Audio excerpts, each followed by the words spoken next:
Hi, my name is Dirk Stelter, and I am the Chief Revenue Officer for Link Global, which means I'm responsible for everything that faces our customer, including sales and marketing, and most importantly, customer success and delivery. My background is actually quite cross-functional. I've had roles in product management, product development, engineering, operations, and of course, customer-facing roles. I've had roles in startups, including my own, and in large companies, but always in customer experience automation from the very beginning of my career, starting with the earliest automations of voicemail and IVR, which I know dates me. But I spent the last 5 years working with enterprises and enterprises across 17 different verticals around customer experience and conversational AI, but in finance and insurance, pharma, hospitality, and consumer brands and retail, where I've been focused most recently. And today we're going to talk about creating a conversational AI roadmap. And there are really two elements that you need to consider. One is how to prioritize and choose, and the other is there's a list of important things that that will influence your roadmap that you should consider. And I want to walk through those with you. So I'm going to share my screen, and then we can get started.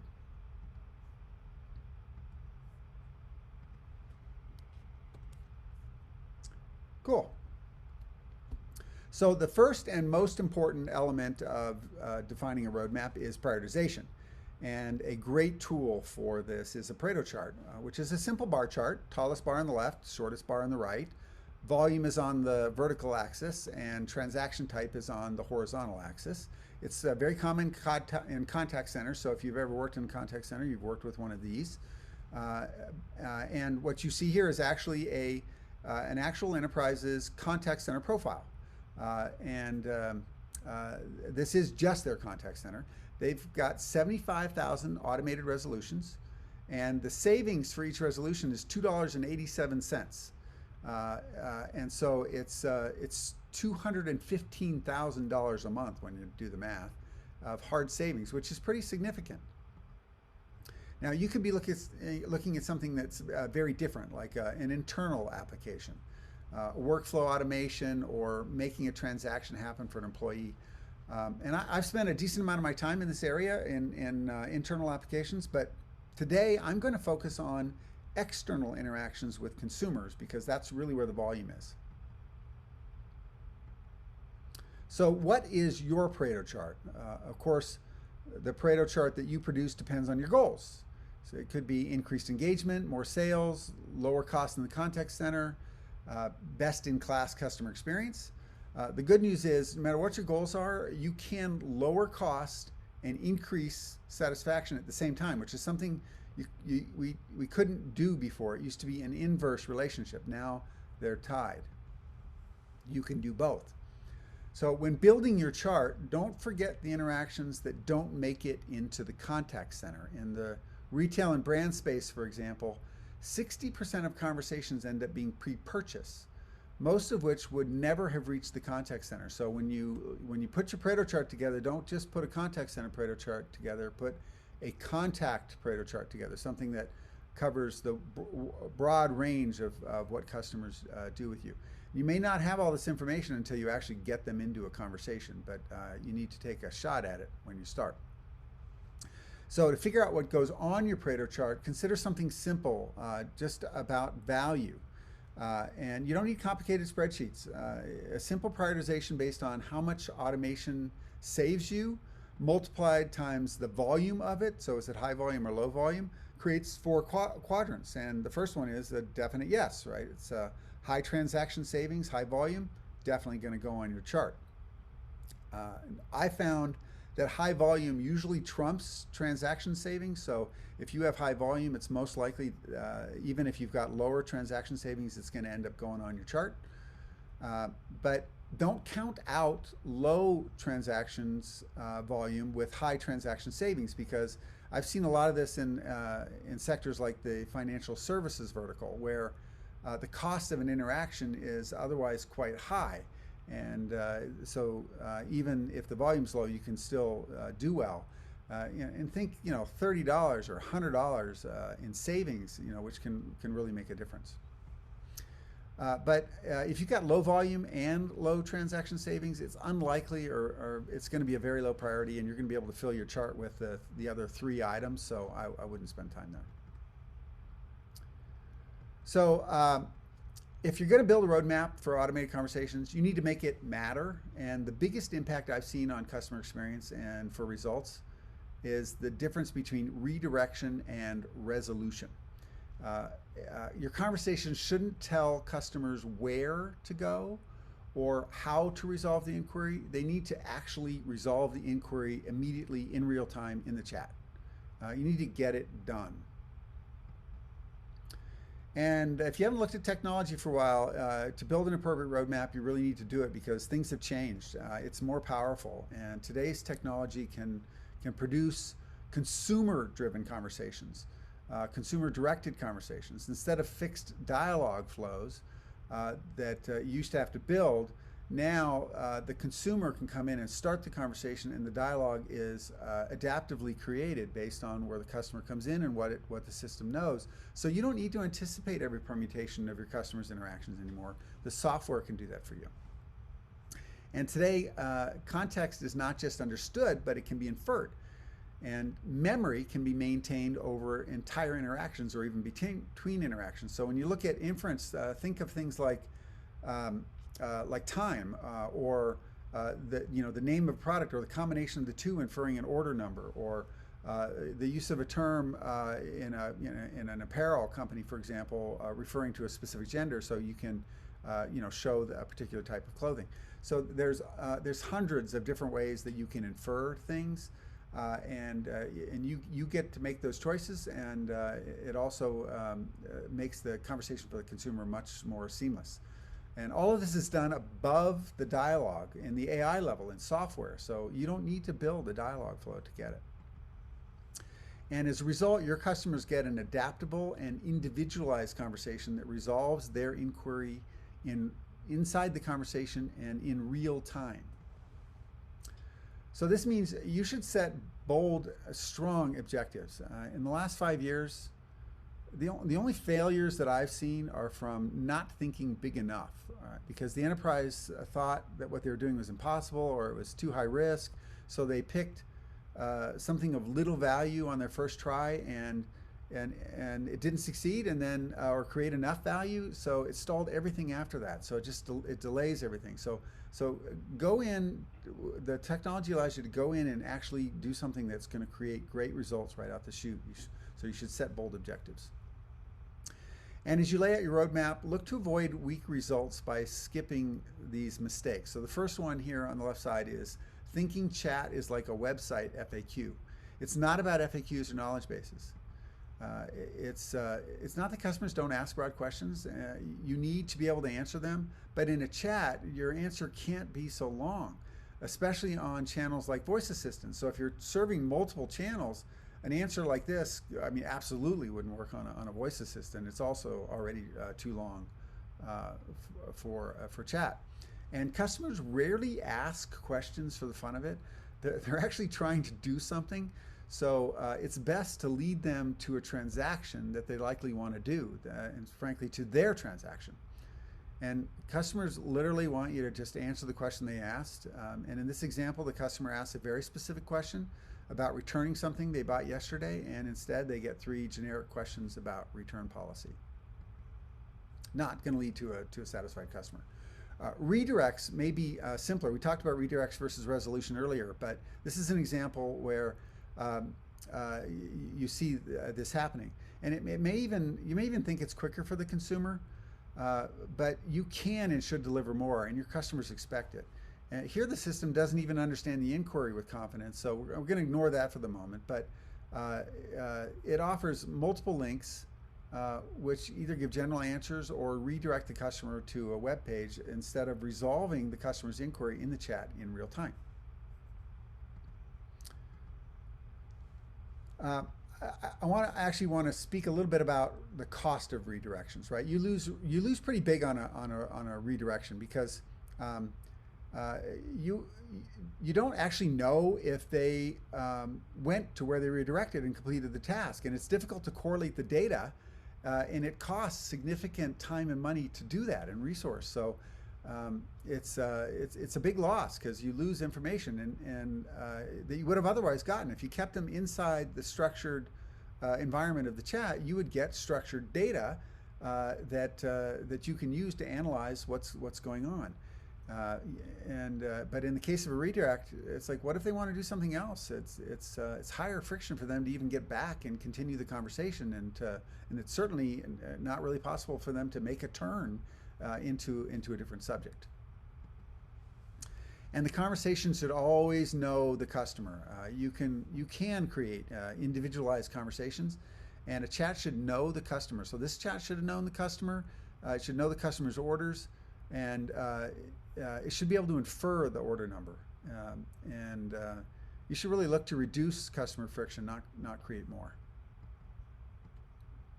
So I'm going to use this demo to give you an example of some of the things that can happen. It's not, I only have time for like one, and there's many more that I could show, but this gives you some key understanding of things that can happen. And this is recorded from a public website. So first and foremost, the customer asks a very specific question. I placed an order earlier today. Has it shipped? And the answer is no, it hasn't shipped. And so you can get back to the customer and tell them that. They can also ask general questions just like any other system and get a general answer back. And they can switch topics. So they can turn right around and ask a completely different question about a different thing. Can I still return the leggings I bought back in April? So this is where the system actually infers, right? It takes the combination of leggings and April, figures out, wow, there was an order number for leggings at that period of time. It would apply an eligibility. So is it actually eligible for return before it would offer what it is offering, which is to start an actual transaction for a return, which is accomplished inside the chat. And this is, creates an opportunity for the customer to direct the conversation. The system understands and infers the context, resolves the customer problem. The whole conversation is adaptable based on where the customer came in and what they said. So you saw a particular version of it here that could be different. This can be used to automate anything. It can be available in any channel, and the resolution is in real time.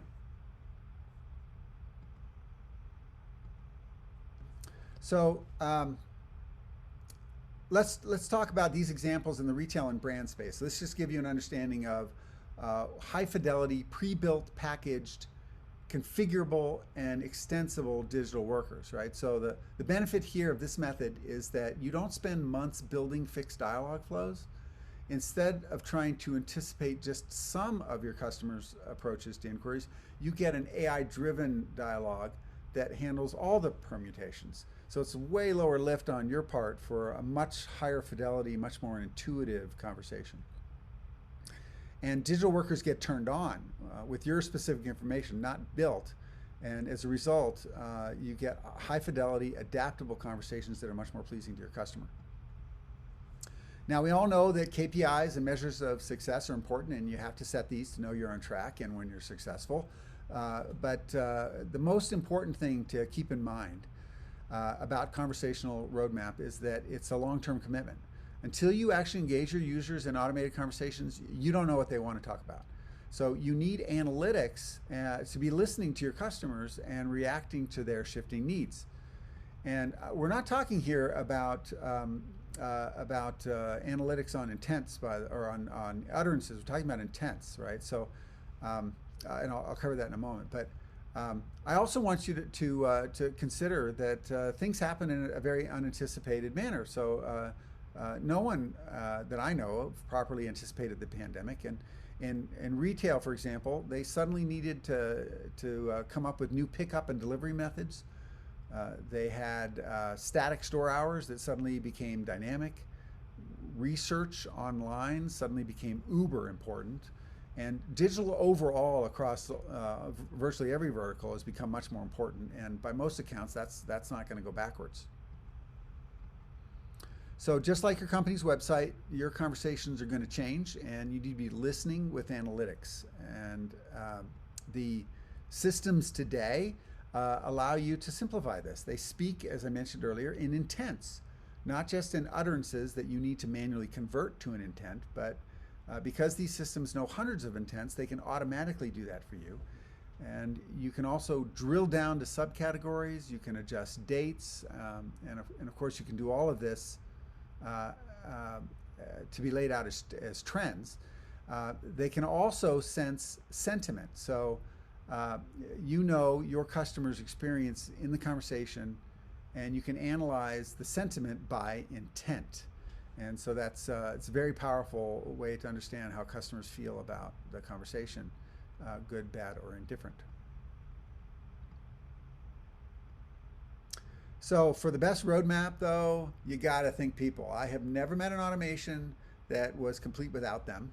And the most strategic thinkers that I have worked with think way less about simplicity of reducing headcount and way more about how they help their people provide best-in-class customer experience and how the automation does the same. It's really the interaction between systems and people that is key. And so first, you got to know where do your customers, or better said, where should your customers be able to converse with you? So there are many channels, many touch points. You need to figure out which ones are important to your brand and your customer. And second, you need to know when and how, frankly, to hand off to a person. Is it immediate? Is it after some automation? When the customer asks, based on sentiment, all of the above? These are choices that you need to make. And then third, you got to understand where, right? So what platforms or groups should take the live conversation? Is it service reps or social community managers, sales reps, advisors, stylists, designers, consultants? They could be in a store, an office, a home, in a contact center. You could have a community of online experts or advocates for your brand. And the good news is systems today can escalate conversations to any or multiple of these based on the intent of the customer. And what context do they need? More systems today can pass context in pertinent packages for fast human ingestion instead of lengthy unread transcripts.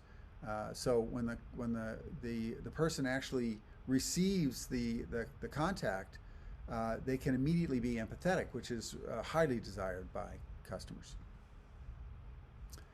And you've got to think implementation. This is also an area where things have really changed. We used to talk about minimal viable product because you have to make sure that you give your customers enough to make them interested in conversing with you. And it took a lot of significant effort to build even a small number of use cases. But now systems can produce large numbers of use cases with much less effort on your part. So you can move up the maturity curve very rapidly. So in less than a year, you can move from stage 1 all the way into advanced service digital workers in stage 4, where you never could have done that before. And of course, no roadmap is worth anything if you don't get started. Time really is money in this business. The financial people know this, but just a reminder, you aren't losing the first month's savings, you're losing the last month's savings, which is much larger. So the sooner you start, the sooner that build accrues. And as I mentioned earlier, you get better customer satisfaction, not worse. The automation actually delivers better results. We have data from a recent Link customer launch that showed a 30% increase in CSAT with conversational automation. Why? Because customers love to resolve things quickly without having to wait for people. And the more you can do that, the more they like you. And don't wait until your systems are interconnected. CX automation systems can ingest and integrate at specific points and bring the experience together at the customer experience automation level, as opposed to in the back end. So your systems don't need to be all connected and aligned before you can get started. So ask the questions and look for those opportunities because they're there. And borrow instead of build. To the technical people out there, I know you can build it, I have seen it, but in my experience it is too hard to keep up and your company will fall behind and pretty quickly. I strongly recommend that you rely on players that live and die by staying ahead in the conversational AI innovation game. And I'll leave you with this checklist for consideration of automated conversations. At Link, our system is built on the notion of pre-built digital workers, which are turned on and configured and not built from scratch. The digital workers do very specific tasks very well in a high fidelity, nuanced way. And the AI orchestrates the movement between digital workers and manages the common conversational elements like chit chat and restarts and pauses and waits. There's 20 of them. And like people, digital workers should be interviewed too. So this list should help you come up with the right questions for what's really going to matter for you. And lastly, a shameless plug for Link. Link is the only CX automation platform that is built for modern enterprises, retailers, and disruptor brands. The platform rapidly resolves complex, high-fidelity e-commerce use cases through pre-built and extensible digital workers, meaning you can extend them without having to build from scratch. And the results are pretty big. Link resolves 85% of inquiries across the customer journey. And so we've been doing this for a while. We know how to automate customer experience and to sell and service anything on the web. So thank you for your time. My contact information is here on the bottom right side. Feel free to reach out, and I would love to hear from you. Thanks for your time today.